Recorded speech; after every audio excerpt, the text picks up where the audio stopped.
Hi everybody. Hi, welcome. Yeah, it's been a crazy week, and by the time you see this, I'll be on the road on a new adventure. Cheers. And as promised, I'm going to reveal the name of my new RV today. And some of the reasons why I named her. And that's a clue. Sorry. Named her what I named her. I would have recorded this outside for the last time, but the fact is, it's just too windy, cloudy, and rainy. The good news is my RV don't leak. And I forgot to mention that I do have an oven to bake, and I have a microwave. That everything works. And I have a backup camera.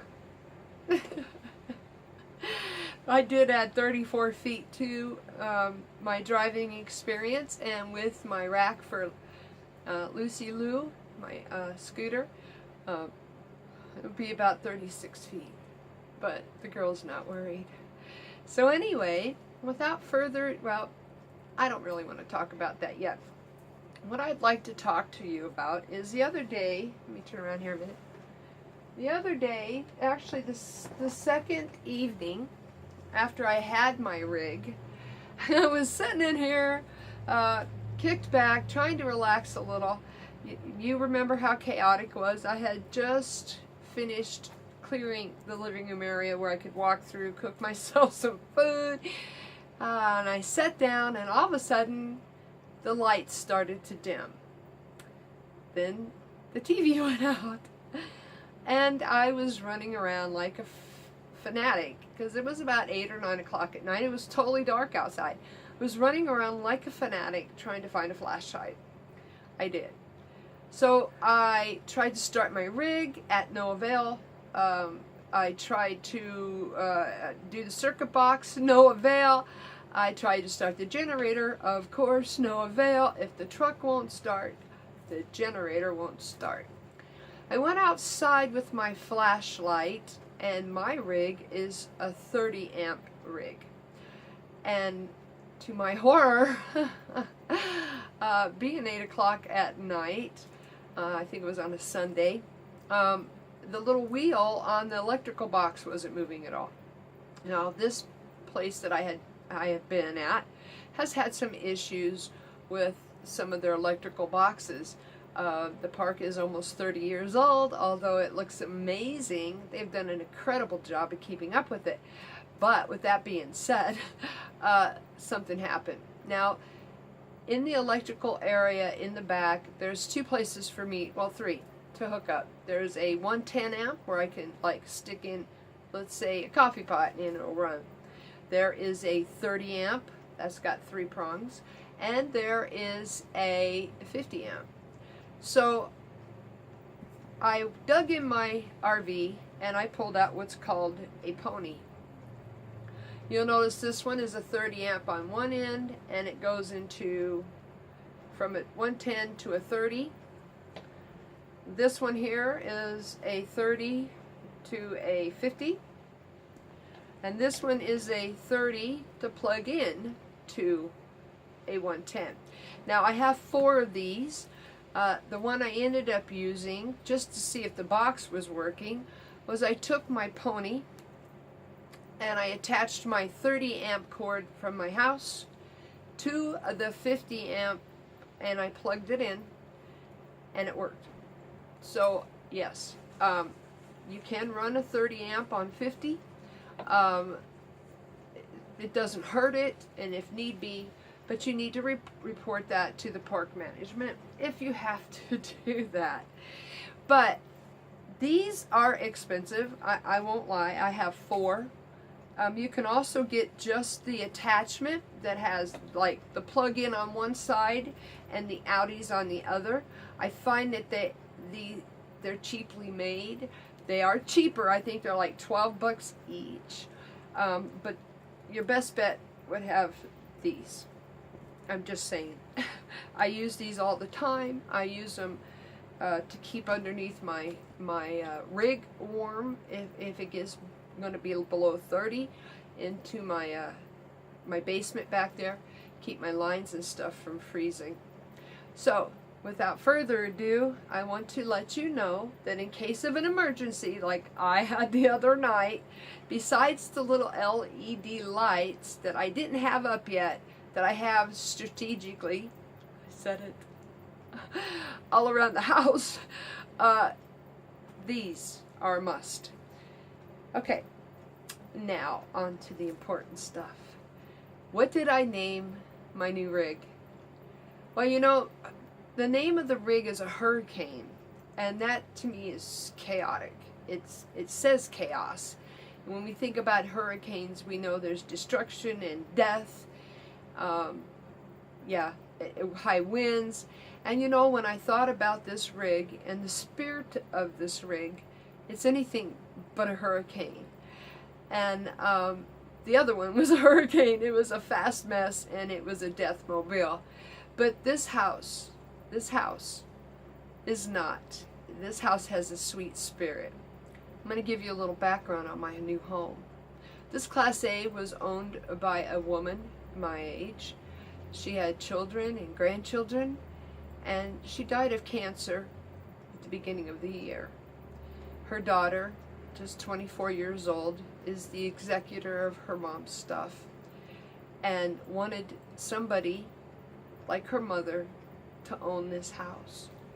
And that's how I got this home.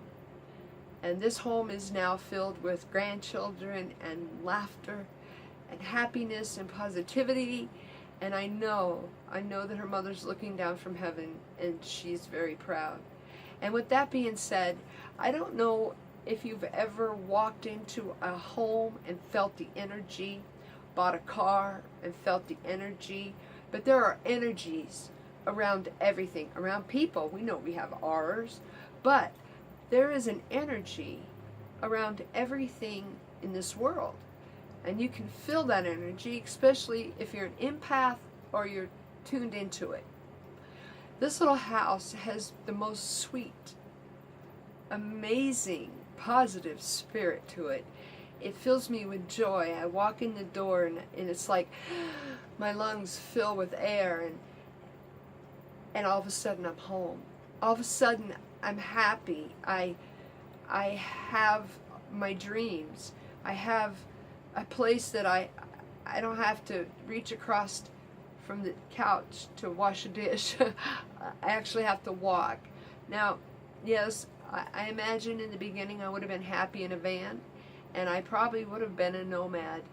But I have to say that when I realized that that other rig was so bad, and that after just 2 months of boondocking, I had to park that rig.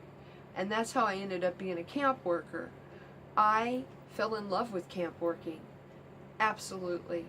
And it is the cheapest way for me. I don't, again, pay any generator gas. I pay no propane. Everything in my house runs on electricity. If I wanted to. I have 2 ACs. I have everything in this house that functions as a real house. And I knew in my heart that if I was going to full-time camp work, I couldn't be in something that was so little that I couldn't breathe. Not to mention that house was so filled with mold and mildew. I'll share something real quick. You remember the basket of laundry that I had? Well, on the half of that basket on the bottom was stuff, clothes that I had wore from my old rig. And when I pulled it out to wash it, the smell of mold and mildew took my breath away. I could hardly breathe. Now, I have washed all my serapes. There is nothing wrong with the fabrics on my furniture. I love serapes. I grew up with them. That's why you'll see them on my furniture. And I have grandchildren who come to visit. So all my serapes were washed, all my clothes were washed, my bedding was washed.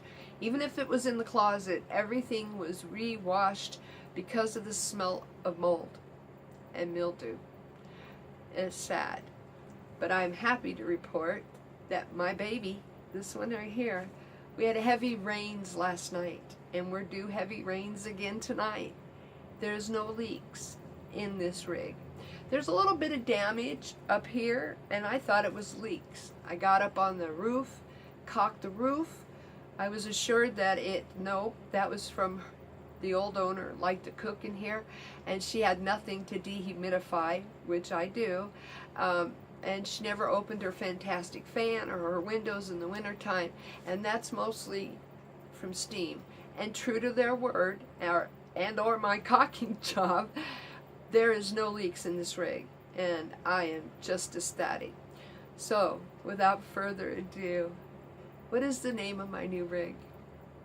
My name means comfort, it means love, it means protection, it means I float on wings as I guide along the freeways. The name of my new rig is Halo. Is that an amazing name? Halo. So me and Halo, by the time you see this, we'll be off on our first adventure together. It's not a huge adventure. It's not all that far away.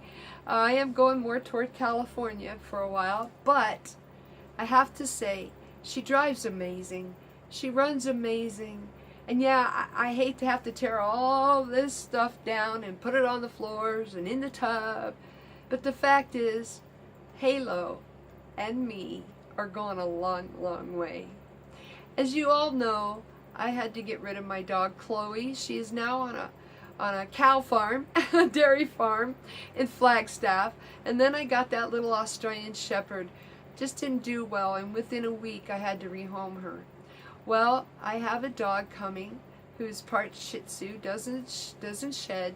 She's 2 years old and her name is Danny. Her name is spelled almost like mine, D-A-N-I. So our little adventure is going to start out with Halo, the RV, Class A, Tammy, Danny, and the Linda Lou. So y'all have a blessed day. Remember to love yourself, because if you don't love you, nobody can love you. We radiate that positivity, that energy, the same energy I was talking about in this house, in a car, on a bike. There's energies attached to everything. So if you love yourself and you portray a positive energy, it's going to come back at you, just like the spirit of this house. Have a blessed day. Have a blessed week. And until my next video,